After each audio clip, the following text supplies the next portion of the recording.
ప్రారంభమైన ప్రయాణం ప్రజల ఆశీర్వాదంతో ఎంపీగా, ఎమ్మెల్యేగా, మంత్రిగా సేవ చేసే స్థాయికి చేరింది. ఈ రోజు కూడా ప్రజల విశ్వాసంతో ఎమ్మెల్యేగా సేవ చేస్తున్నాను. ఇదంతా మీ అనుగ్రహమే. విద్య అనే మహాయజ్ఞంలో మల్లారెడ్డి గ్రూప్ ఆఫ్ ఇన్స్టిట్యూషన్ రూపంలో యూనివర్సిటీస్ స్థాపించే భాగ్యం కలిగింది. ఇంజనీరింగ్ నుండి medical, pharmacy, health science, dental, health మరియు MBA వరకు లక్షలాది విద్యార్థులను జ్ఞానదీపం వెలిగించారు. మహిళల కోసం ప్రత్యేకంగా స్థాపించిన మెడికల్, ఇంజనీరింగ్ కళాశాలల ద్వారా ఆత్మవిశ్వాసం మరియు నాయకత్వంలో ముందుకు సాగే భవిష్యత్తు మహిళా శక్తిని తీర్చిదిద్దుతున్నాం.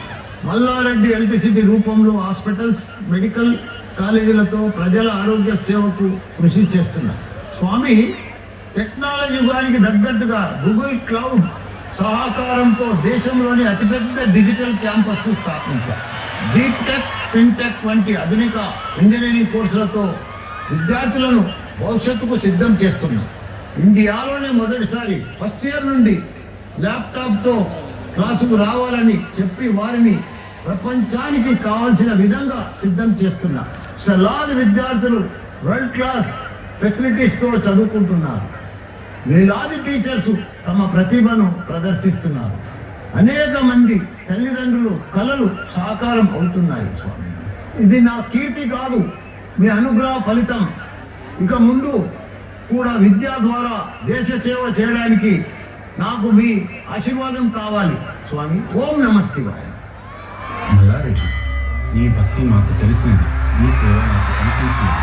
ప్రజాసేవలో పదవులు సాధించావు, విద్యాసేవలో హృదయాలను గెలుచుకున్నావు. యూనివర్సిటీస్ నిర్మించడం ఒక కార్యం, వాటిని భవిష్యత్తు ఆలయాలు తీర్చిదిద్దడం మహోన్నత ధర్మం. లక్షలాది విద్యార్థుల భవిష్యత్తుకు దారి చూపిస్తున్నావు. లక్షలాది తల్లిదండ్రుల నమ్మకాన్ని నిలబెడుతున్నావు. అనేక అధ్యాపకులకు ఆధారం అవుతున్నావు. ఆరోగ్య సేవల ద్వారా అనేక కుటుంబాలకు ఆశగా నిలుస్తున్నావు. నీ ప్రయత్నం వ్యక్తిగత కీర్తి కోసం కాదు, దేశ నిర్మాణం కోసం. మల్లారెడ్డి, నీ మార్గం ధర్మ మార్గం. కానీ మల్లారెడ్డి, ఇంత చేశావు, ఇప్పుడు నీ మనసులో ఇంకేమైనా కోరిక ఉందా? పవన్ కళ్యాణ్ మాదిరిగా డిప్యూటీ సీఎం కావాలనుకుంటున్నావా? సీఎం అవ్వాలనుకుంటున్నావా? గవర్నర్ అవ్వాలనుకుంటున్నావా? లేదా కేంద్ర మంత్రి స్థానం ఆశిస్తున్నావా? నేను మానవుణ్ణి స్వామి, కోరికలు సహజం. మీ ఆశీర్వాదం స్వామి.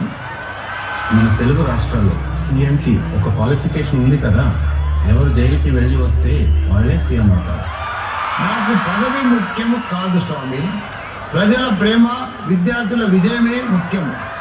నాకు ఏది సరైనదో మీరే నిర్ణయించండి స్వామి. మల్లారెడ్డి, నీ మనసులో స్వార్థం లేదు, నీ మాటలో వినయం ఉంది. నీకు ఏది తగినదో, ఏది సమాజానికి మేలు చేసేదో అది నేను ఆలోచించి నీకు ఇస్తాను. నీ ప్రయాణంలో నేను ఎల్లప్పుడూ నీతోనే ఉంటాను. నీ సేవ కొనసాగాలి. నీ విద్యా సంస్థలు ప్రపంచవ్యాప్తంగా విస్తరించి ఉన్నత స్థాయికి ఎదగాలి. నా ఆశీర్వాదం నీకు ఎప్పుడూ ఉంటుంది. ధర్మం నీకు దారి చూపుతుంది. నీ ఆశయము చూసాము, నీ విజయాన్ని చూసాము. నువ్వు కారణ జన్ముడివి. ముందుకు సాగు మల్లారెడ్డి, అంతా శుభమే జరుగుతుంది. ఓం నమః శివాయ. హర హర మహాదేవ. శంభో శంకర.